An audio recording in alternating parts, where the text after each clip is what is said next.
There we go. Hello, everyone, and thank you for bearing with me. I'm still getting over. I don't know if it's a cold or flu or what, but I did promise another video, and here it is. Today's video is going to be on how we got the Bible that we have today. Yeah, I know I repeated the word twice. Okay, so, first of all, let me reiterate something about textual criticism. Pretty much every argument that you see against the Bible will be a modified or perhaps toned down version of here, let me turn that down so that it doesn't drown me out quite so much. Anyway, it'll be either a modified or toned down version of two logical fallacies. One is the appeal to ignorance, and that is basically saying because we don't have all the evidence or we don't have all of the facts, then we can either confirm it because there's nothing against it, or deny it because there's nothing for it. Or to put it in a different way, the absence of evidence is not the evidence of absence. The second major fallacy is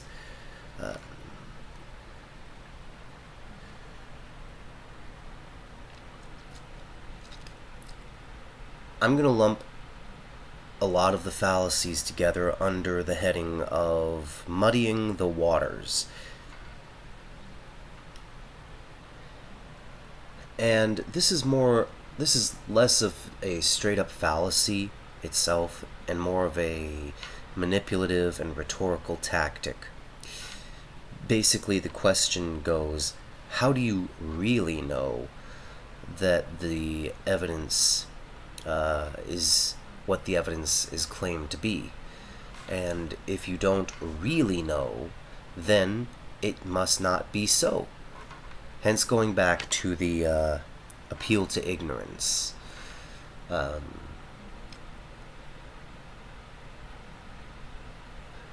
basically, this form of questioning, most often used by so-called street epistemologists, is actually a sort of manipulative tactic, casting doubt and suspicions on the evidence that exists and how far you can take it reasonably, helps them to later say, well, there is no evidence, so you have no reason to believe. However, what they don't want you to focus on is the simple fact that there is evidence, whether it's conclusive or not, whether they like it or not, whether they like the source or not. And we can go by what the available evidence tells us, especially when it comes to the Bible. Now, there are a lot of books in the Bible. Okay, there are 66 books in the Bible. Now, your average Jew will tell you that the Bible is just the Old Testament because they don't believe in Jesus as the Son of God, and they don't believe in the New Testament being divinely inspired, much like they don't believe that the Apocrypha was divinely inspired, or that the Gnostic Gospels were divinely inspired. And that is simply because it all goes back to them refusing to believe that Jesus Christ is the Son of God. Christians don't believe in the Apocrypha. Well, there are some Christian sects that do believe in the Apocrypha, mainly because it's traditional. It's been in the Catholic Bibles for a very long time, so it's considered traditional. But most Christians do not believe that the Apocrypha is part of the Bible for two reasons. One is because it's not part of the Old Testament, and two is because there are books in the Apocrypha that claim that they are not divinely inspired. Now, that may not apply for all of the books, but it is a sort of telltale sign. It does give you a reason to doubt the divine inspiration of the rest of the books of the Apocrypha, aside from the fact that they really do contradict each other. They're not false contradictions. They're not allegations of contradictions that can be either clarified to reconcile the alleged contradictions or simply pointed out to where they are not contradictory. They are actual contradictions. Anyway, I kind of look like a bulldog. Ooh. Anyway, there are in the Old Testament 39 books, and in the New Testament there are 27 books. Most of the evidence that we have comes from examination of the text itself, copies of the text itself. And people will say, well, you can't trust those because they're copies of copies of copies, and there are errors in them. Yeah, there are errors in them, just like there are errors in any copy, even from a machine. You can get a copied manuscript that was copied from a machine, and the ink could be smudged. Some of the words could be missing because the ink ran out, or words could be added in because somebody changed the document at the last second, or because of a glitch in the printing system that merged two documents together. There are all kinds of excuses for why you couldn't trust that something is authentic. Just like there are all kinds of counterfeits to legitimate currency. But all of these biases against the Bible are, at least to me, unreasonable. I mean, think about them for yourself. Really pick apart the arguments. Don't let the rhetoric convince you. Let the rationality be what convinces you, if it does. And that goes for either what I'm telling you or what they will tell you. Because ultimately I am just a man myself, and so are they, and people are fallible just as much as people are biased, just as much as people are manipulative. And it's not always meant in harm or in jest. Sometimes it's meant because they genuinely believe these things.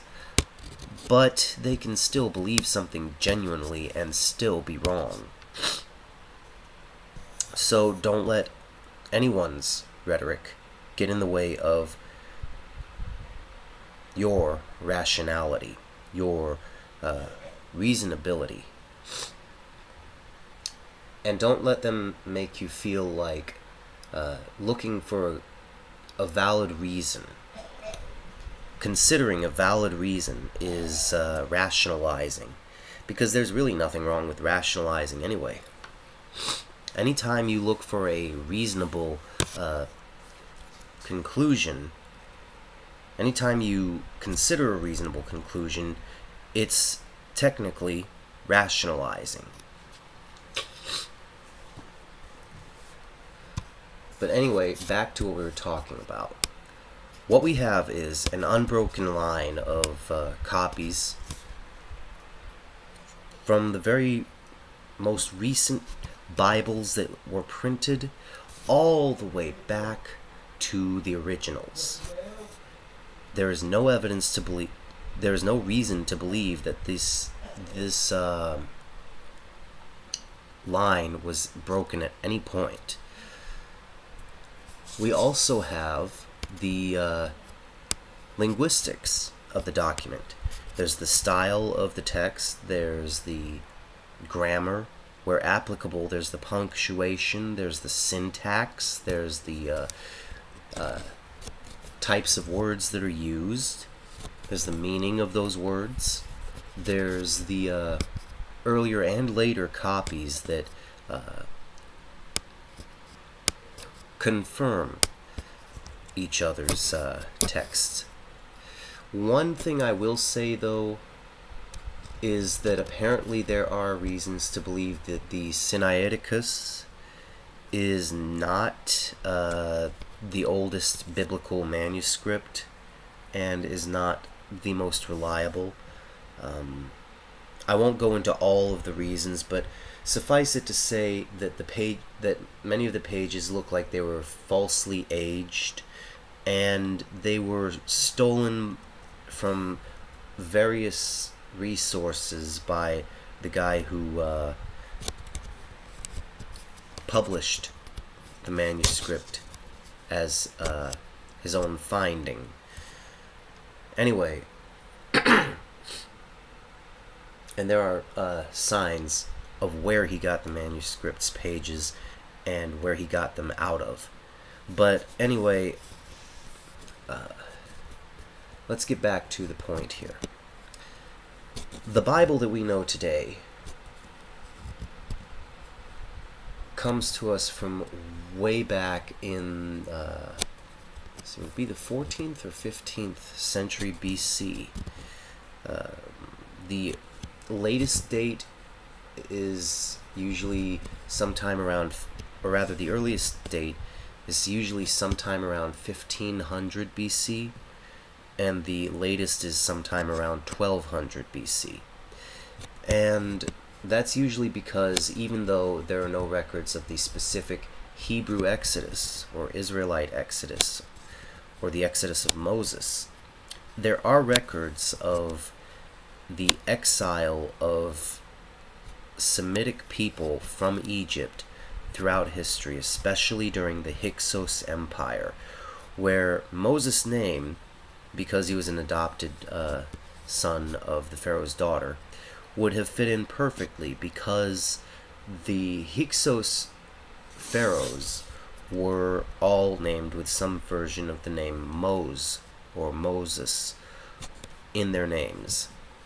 You know, there was Amos, there was Tutmosis, there was anyway, you can look at the you can look at any historic timeline and see all the Mose names in there and how they fit with the name of Moses. So, because of the ages given for the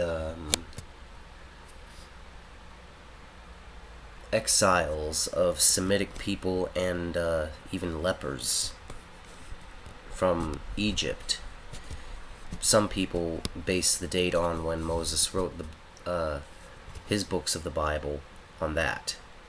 But anyway, we can go as far back, sort of stretching it as far back as the 1500s BC to as far forward as, say, 99 AD. Now,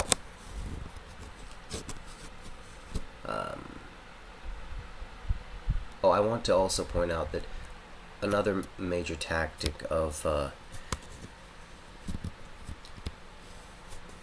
casting doubt on the Bible is to say, consider the sources, poisoning the wells against it, by saying such things as, well, if it wasn't written during the time that Jesus was alive, you can't trust it. And even if they did find a book that was written at that time by someone who was close to Jesus, they would still move the goalposts back a little and say, well, if it wasn't written by Jesus himself, you can't trust it. Yeah. Anyway, the Bible was written on, well, either on or concerning events that took place on 3 different continents: Europe, Asia, and Africa. The Old Testament, was written over a period of about 1,000 years, and the New Testament over a period of about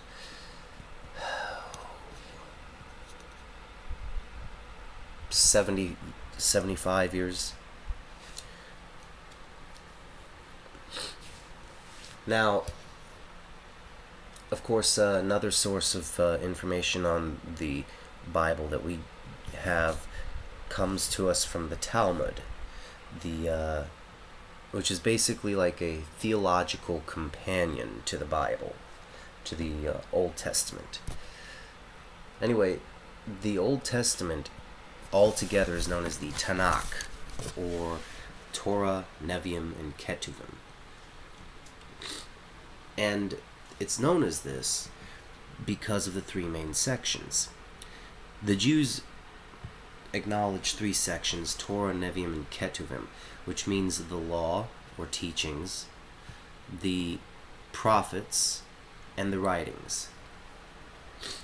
They lump together the historic books as part of the prophets because they were written by the prophets, or they believe that they were written by prophets. They also,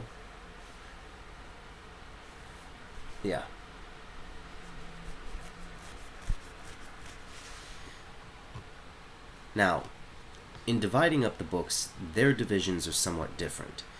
First you have, and also so are their titles. First you have Genesis, Exodus, Leviticus, Numbers, and Deuteronomy. Those titles are actually taken from the Septuagint, a Greek translation of the Old Testament, supposedly called that because it was created by 70 different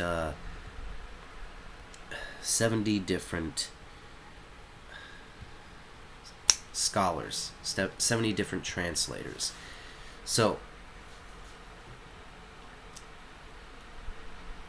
the names in the Septuagint may be slightly different, but they're usually based on direct translations of the original Hebrew names. For example, the original Hebrew name of Genesis is Bereshit, which translates in English to "in the beginning," the first phrase in the entire book. I forget what Exodus was in Hebrew, but it translates in English into "and he called," one of the first phrases in the book. The idea was to name the book after one of the first phrases that gave the underlying theme of the whole book. Okay? So, I have here this handy little Bible called a Pocket Bible, printed by Holman. It's pretty old. Yeah. But it includes a little information about the Bible in the back to help with Bible study. I do have books on Bible study as well that are currently packed away. Had I thought about it, I would have gotten them out and read from them. But anyway, the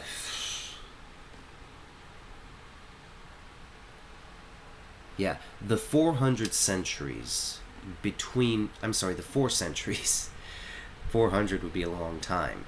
The 4 centuries between the last book of the Old Testament and the first book of the New Testament are known as the 400 years of silence by Christians, because Christians believe that the New Testament came along around the time Jesus Christ was born, whereas the last book of the Bible was written by a prophet, and after that came 400 years of no divinely inspired anything.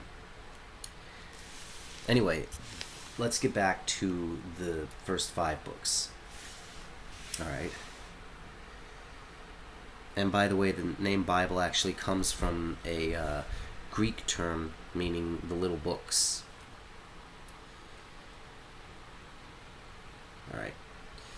So,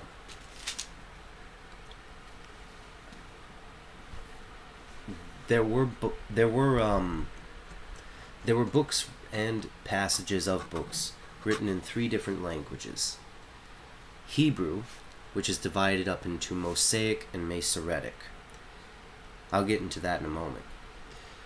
Aramaic, which is sort of like Hebrew,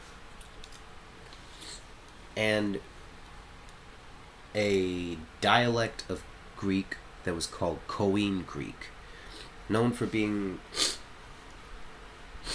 straightforward and precise, and the most common form of Greek used throughout the Roman Empire, because it was, you could classify it as business Greek back then. All business transactions that were done in the Greek language were done in Koine Greek. So it was very precise, very straightforward stuff. Now, the passages that were written in Aramaic, I believe, are in Daniel and Esther. The rest of it is written in, was written either originally in Mosaic Hebrew or Masoretic Hebrew. Mosaic Hebrew sort of looks, at least to my eye, like runes, and is known for having been used by Moses. This is how they divided up. Masoretic Hebrew came along a little later. See, the Masoretes were a Levitical family, and as you know, the Levites were the priesthood in Israel and later in Judah.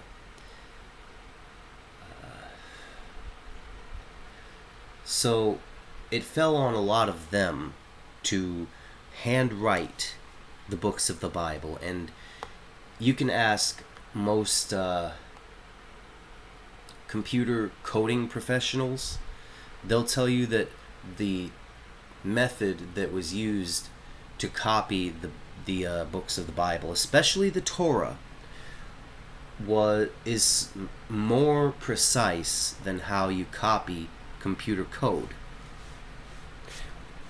I believe the way they did it was they took the first letter of the word, they took the last letter of the word, they took the middle letter of the word. They wrote down how many letters the word had in a margin right next to where the word was, and then they would put it together like that. Of course, looking back and forth from the copy that they were taking from and then the copy that they were putting to. This was so that they could minimize mistakes. And there are some copying differences, mainly due to things like faded ink making a word look different, or some minor additions of words to make the phrase make sense, because words were believed to have been faded out of earlier documents or something. There was no doctrinal change whatsoever in any of the books of the Bible. Now,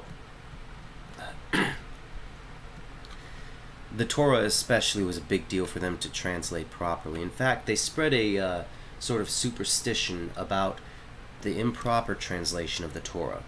And the superstition goes that if you improperly copy it, because these are the literal words of God himself, that you would be destroying the whole universe. Everything that exists, you would be responsible for destroying it if you improperly copied something in the Torah and just left it that way. Which is why they kept going back to it, they kept looking at it, They kept making little notes about exactly how it should look, and when they did make mistakes, they would destroy the parchment or the paper, and they would start all over again from the beginning. You can just imagine how well the Bible got sort of burned into their brains after making however many errors, then scrapping them, and then starting all over again from the beginning. This preserved not only the literal letter of the Word of God, but it also preserved the flow and the intention and the meaning of it. Okay? Anyway, according to this Bible, Genesis was written probably around 1500 BC by Moses. I think it was written a little bit later, probably around 1445. It would have been written sometime during the Exodus. Although it could be that Moses wrote portions of it earlier. We'll get into that some other time. Exodus was allegedly written around 1485, Leviticus around 1470, Numbers around 1460, and Deuteronomy around 1450. Deuteronomy is the only book that does not entirely feature the work of Moses.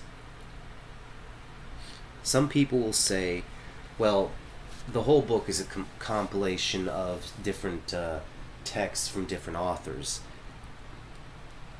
That all of the books of the Torah, or the Pentateuch, which means 5 books, or the Law of Moses, are like that. But really, the evidence contradicts this. For example, they use certain words to determine who wrote what, and they have a specific type of classification system for it.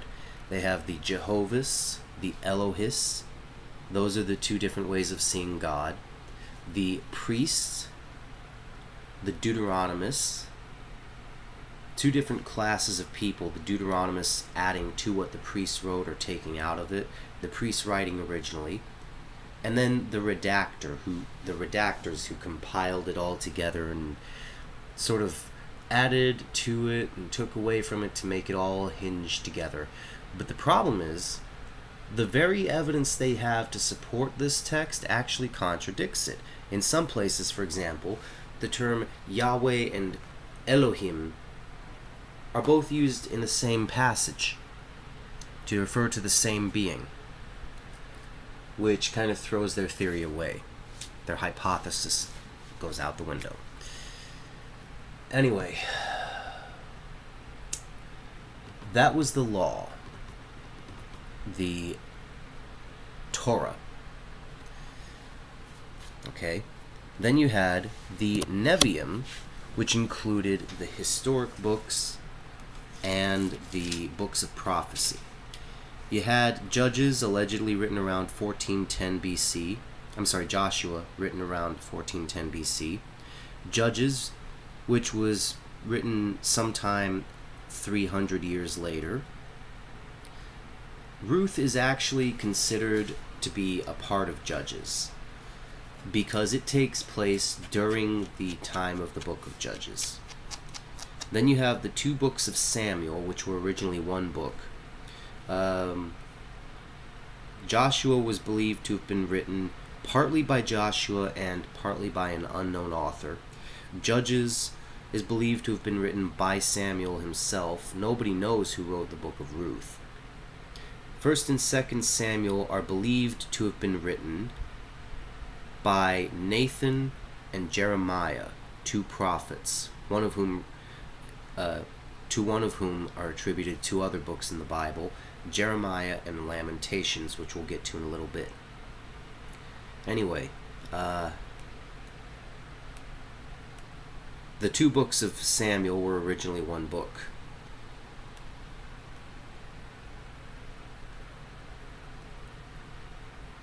there's no information on when it was written.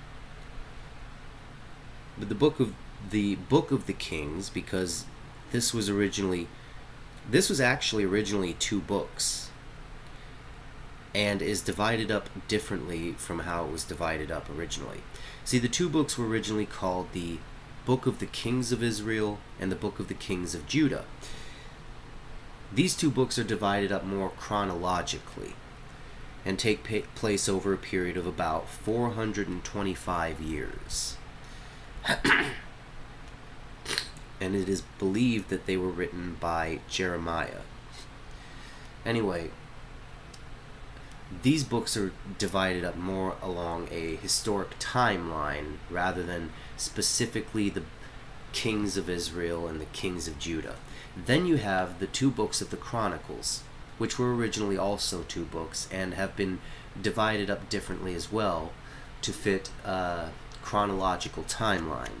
These were originally known as the books of the Chronicles of the kings of Israel and the book of the Chronicles of the kings of Judah. It takes place around the same timeline, and it is believed that the books of 1st and 2nd Chronicles were written by Ezra and Daniel. Then we get to the book of Ezra, which was written sometime after the captivity in Babylon and Persia, and covers a period of about 8 years. So that would have been sometime after, let's see, when was the captivity? 585, I think.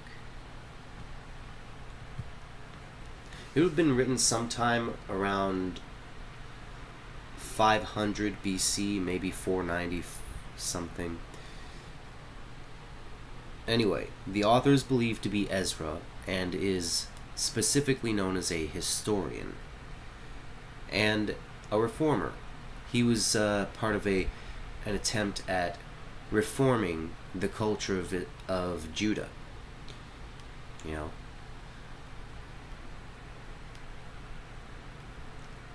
the sort of moral decline of Judah actually brought about their downfall, as it does with every civilization, if you study history. And the moral reformation of Ezra and Nehemiah was supposed to help them to rebuild, and as they rebuilt upon these moral grounds, it was supposed to help them ensure the survival of Israel, of Judah, rather. Now, Ezra and Nehemiah are actually both considered to be one book in the Jewish Bible. They are known as the book of Ezra and Nehemiah. Nehemiah, though, was written by Nehemiah, another Jewish historian and reformer. The book of Esther has an unknown author and talks about the only Jewish queen of the Persian Empire, Esther. And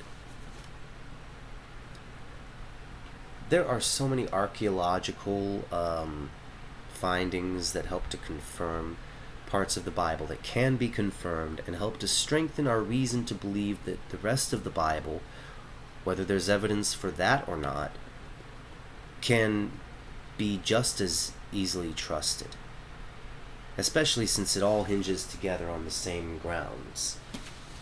Anyway, then you have the books of the prophets. The book of Isaiah was written by Isaiah, and it was written around 700 BC. The book of Jeremiah was written by probably by Baruch, who worked with Jeremiah and was like a scribe for him. He wrote a lot of what Jeremiah is said to have written. And this takes place just before the Babylonian exile. The Lamentations of Jeremiah, I believe that's actually contained in the writings, or Psalms, if you will. You'll notice in Luke's Gospel, it mentions the law, the prophets, and the Psalms in the last chapters of the book. That's because it was originally the law and the prophets. Everything that wasn't the law was the prophets. Then they changed the division to include the writings, or the Psalms. And that's because the Psalms is such a huge book that it was actually 5 separate books. So they did that. And then they realized, hey, all these other writings that are in with the prophets have a similar writing style to the Psalms. Maybe we can lump those together as writings. Yeah. So anyway, Lamentations was also written by Jeremiah, probably just before the captivity. The book of Ezekiel was written by Ezekiel, who was part of the priestly caste, and was also in the captivity during the very beginning.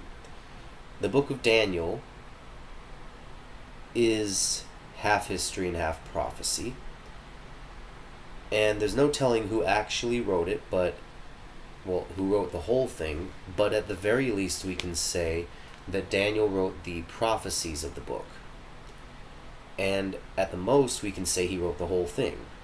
The book of Daniel actually takes place all during the captivity, up until the point when the Jews were released. Well, before the Jews were released, all the way through the Babylonian Empire into the Persian Empire. Then you have what are called the 12. These are called the 12 because they are 12 shorter books written by 12 separate prophets. Each one is named for its prophet. In our Bible, they're divided up. In the Jewish Bible, they're all one book called the 12. You have the book of Hosea, Joel's book, which is written by Joel. There's not much known about him except that he lived around 830 BC. You have Amos, Obadiah, Jonah, which is actually more the story of Jonah's life, of Jonah's calling to preach to the people of Nineveh. You have the book of Micah, Nahum, Habakkuk, Zephaniah, Haggai, Zechariah, and Malachi. Okay? Now, in the writings, or the Psalms, or whatever you want to call it, we include the book of Job, which nobody knows who wrote it, although some people suggest that it's Moses. And nobody knows exactly when it was written. Some people suggest it was written by Moses before the Exodus. Some people suggest it was written by another author around the time of or just after the Babylonian captivity. Some people suggest, I believe personally, that it was written probably sometime around the same time as the Judges. Then you have the Psalms. And the Psalms were originally divided up into 4 books. Okay? I'm sorry, 5 books.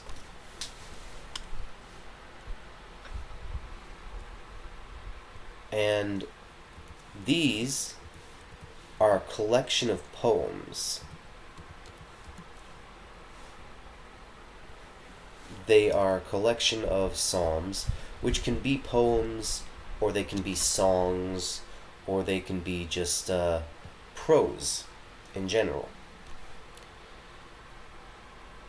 The books are divided into 5 sections, each of which closes with what's called a doxology or benediction. Now, you've probably heard of the doxology song in church, if you've ever gone to church. It goes, "Praise God from whom all blessings flow, praise him all creatures here below, praise him above ye heavenly hosts, praise Father, Son, and Holy Ghost." That's what's called a doxology. Okay? Now, the 5 books are Book 1, which goes from Psalm 1 to Psalm 41. Then you have Book 2, which goes from Psalm 42 to Psalm 72. Then you have Book 3, which goes from Psalm 73 to Psalm 89. Then you have Book 4, which goes from Psalm 90 to Psalm 106. And then you have Book 5, which goes from Psalm 107 to 150. And was probably introduced by the final compilers to imitate the 5 divisions of the Torah, but it is a huge compilation written by many different authors, such as David, Asaph, who served David, the sons of Korah, Solomon, Moses, Ethan the Ezrahite, Heman the Ezrahite. About 50 of them have no author named, except in the Latin Vulgate, where two of them are attributed to Haggai and Zechariah, and the Septuagint attributes, actually several of them are attributed to Haggai and Zechariah in the Latin Vulgate, and in the Peshitta or Syriac Vulgate. In the Septuagint, several of the Psalms are also attributed to Ezekiel and Jeremiah, but these are not confirmed by any other source except for those. Anyway, 76 Psalms are attributed to David, though 73 of them name him as the author. 12 are written by Asaph, 12 are attributed to the sons of Korah, and 11 name them as the authors. 2 attributed to Solomon, 1 to Moses, 1 to Ethan the Ezrahite. 50 of them just have no name for the author. 46, excluding the Psalms with common and external attribution to named authors. Okay. Now, there is a difference in numbering between the Hebrew and the Greek, that is, the Masoretic and the Septuagint or Vulgate. In the Hebrew Psalms and Greek, Psalms 1 through 8 are numbered the same. The Hebrew version splits up Psalms 9 and 10, while the Greek puts them together as Psalm 9. The Hebrew version splits up Psalms 11 through 113, while the Greek version goes from 10 to 112. The Hebrew version has Psalms 114 and 115 separate, while the Greek version puts them together and calls them Psalm 113. The Hebrew version has Psalm 116, whereas the Greek version separates it into Psalm 114 through 115. The Hebrew version takes you through from Psalm 117 to 146, while the Greek version takes you from Psalm 116 to 145. The Hebrew version keeps Psalm 147 as one psalm, whereas the Greek version splits it up into 146 and 147. And then both the Hebrew and Greek have 148 through 150 numbered as usual. Anyway, the Septuagint Bible has a 151st Psalm. A Hebrew version of this was found in the Psalm scroll of the Dead Sea Scrolls. Some versions of the Peshitta, or the Bible that's used in Syriac churches in the Middle East, include Psalms 152 through 155. There are also the Psalms of Solomon, which are a further 18 psalms of Jewish origin, surviving only in the Greek and Syriac tradition.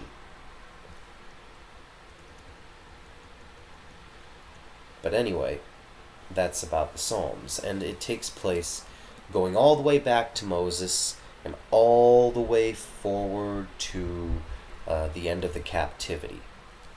Okay? Then you have the book of the Proverbs, written by Solomon, and actually half of it is directly written and compiled by Solomon, and then the other half is written by Solomon, but compiled by King Hezekiah. Ecclesiastes is written by most likely Solomon, though his name is not directly given. It's written by a man who calls himself the preacher, but calls himself the son of David and a king of Israel, well known for his wisdom. Guess which person that's probably referring to. Then you have the Song of Solomon, which is attributed to Solomon as the song that he composed for a Shunammite bride, presumably the most beloved of all of his 700 wives and 300 concubines, which is sort of like a girlfriend or a friend with benefits. But it's also an allegory of Christ's love for the church. Alright? Now, the New Testament is a little different. The book of the Gospel according to Matthew was written by Matthew, a Jewish tax collector and one of the 12 top apostles, allegedly around AD 60. The book of Mark was written by John Mark, a student or disciple of the apostle Peter, and was allegedly written around AD 63, though I've seen estimates of AD 48. The book of Luke was written by Lucanus, a Greek physician who was a physician to and disciple of the apostle Paul, allegedly written around AD 60. He also got his information not just from Paul, but from other sources, and so he's able to give a different heritage for Jesus Christ. He's able to give information on historic persons and places that many people denied until evidence showed that they were wrong, like the census that took place during Quirinius' time in Syria. The original version said that Quirinius was governing in Syria, and was translated in the King James as Quirinius being the governor of Syria. It was believed that Quirinius was the governor before long before Christ was born, and never got his role back as anything in Syria. But it was shown that Quirinius did rule in a different capacity in Syria as an advisor to the governor during Christ's time, basically doing all the work of the governor without the title. So he was governing, like the original text says. And that later he got back his position in Syria after Christ's birth. But anyway, Luke has a lot of information from before Christ's birth, and it probably came from multiple sources. John's Gospel is the only one that can be attributed to John himself. And here's the thing, John was the closest disciple to Christ. He was the one who was closest to him. In fact, whoever wrote the Gospel for John, because John was an old man and probably illiterate, whoever wrote the Gospel for John calls him the beloved disciple or the beloved apostle. So it's pretty clear that he's the one that Jesus loved. He was the one who was closest to Christ. And this was written according to this Bible, it says AD 95, but I've seen estimates between 90 and 99 AD. Then you have the Acts of the Apostles, which is sort of like a sequel to the Gospel of Luke, written by the same author, also written after like a lot of research into official documents of the time and interviews with other people, much like the Gospel was. And this was written around AD 63. Then you have the Epistles. That was a book of history, by the way. Then you have the Epistles, which are divided up into Pauline and general epistles. Paul wrote the epistle to the... Epistles, by the way, are letters. Paul wrote the letter to the Romans around AD 58. He wrote 2 letters to the Corinthians, which there's no real good estimate on when he wrote those. Then you have the letter to the Galatians, and to the Ephesians and the Philippians, which was written while Paul was in prison in Rome. Then you have the letter written to the Colossians. You have 2 letters written to the Thessalonians, and those are probably the earliest of the epistles. You have 2 letters written to an individual named Timothy. This is a further division. The writings between churches and the writings to individuals. Anyway, the last letter, 2 Timothy, seems to have been written the very night before Paul was executed as a martyr. Then you have the letter written to Titus, then a letter written to Philemon on behalf of a runaway slave named Onesimus, to treat his slave like a brother and an equal. Now there's one book that nobody knows who the author actually is. It sort of reads like one of Paul's writings, but there's no real way of telling. Some people say it was Paul, some say it was Timothy or Titus, some say that it was another apostle. I believe that it was written by all of the apostles, and that they wrote it together as a sort of what do they call a group letter?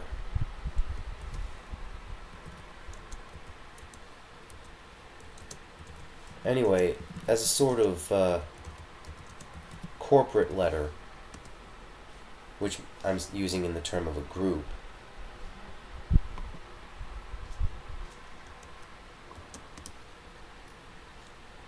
to the Hebrews, to the Hebrew Christians.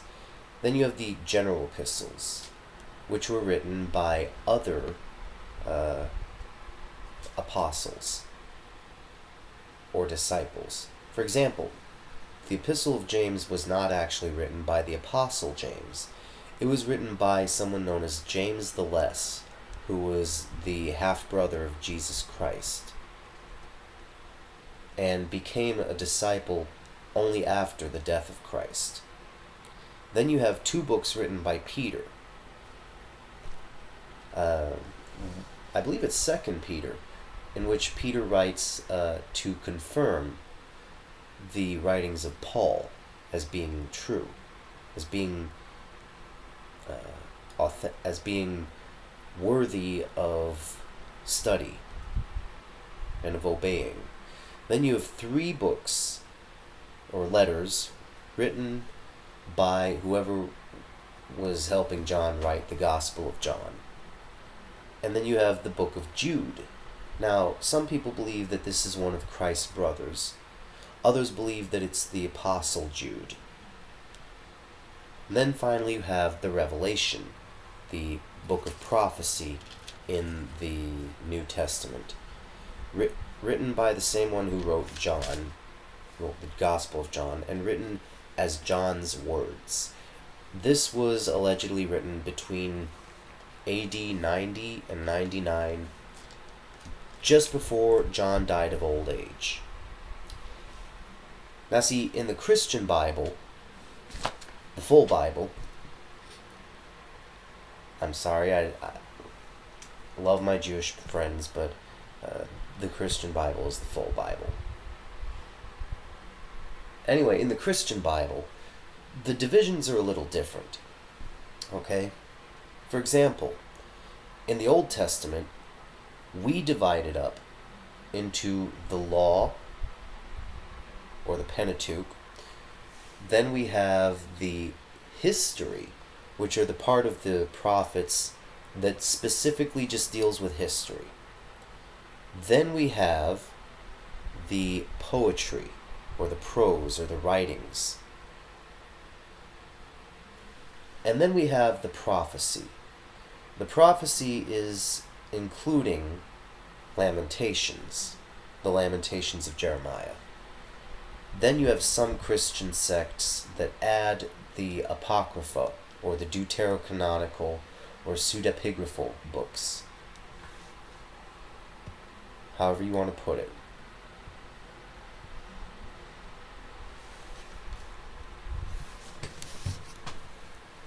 You know.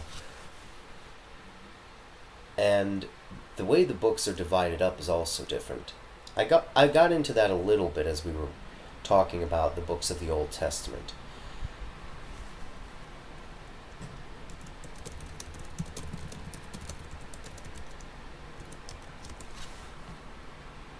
But, let's see. Judges and Ruth are not considered one book in the Christian Bible. The book of Samuel is divided into 1st and 2nd Samuel, which is sometimes referred to as 1st and 2nd Kings.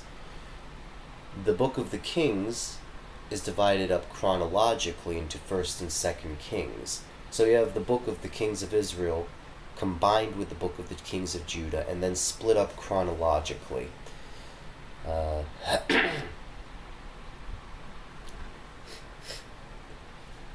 And is often referred to as 3rd and 4th Kings in some versions.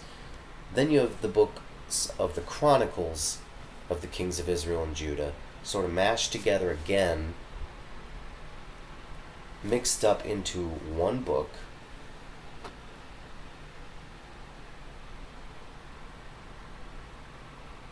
and divided up.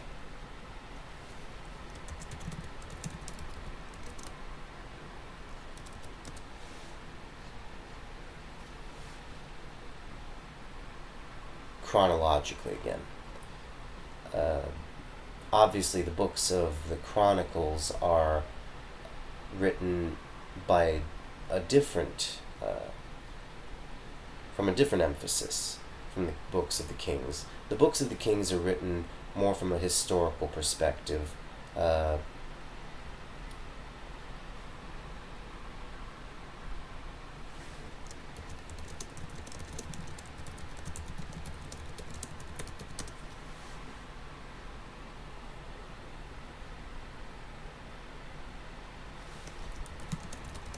And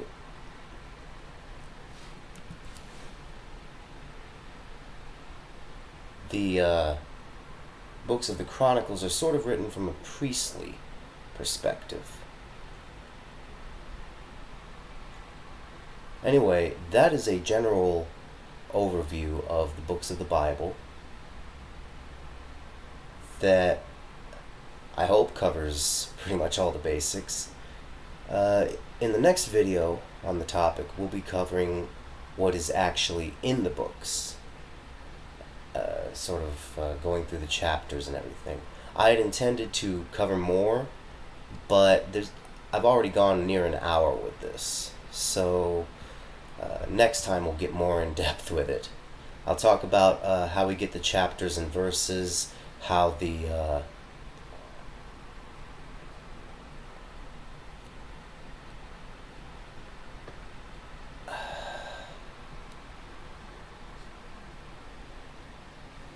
we get the chapters and verses, because those were not in the original Bible. How we get different translations, where they trace back to. who was involved in different translations, and maybe even a little Bible trivia. We'll see. I don't want to bore you guys with like hour-long videos or anything. That's part of the problem. So, until next time, I hope God blesses you in every way in Jesus' name.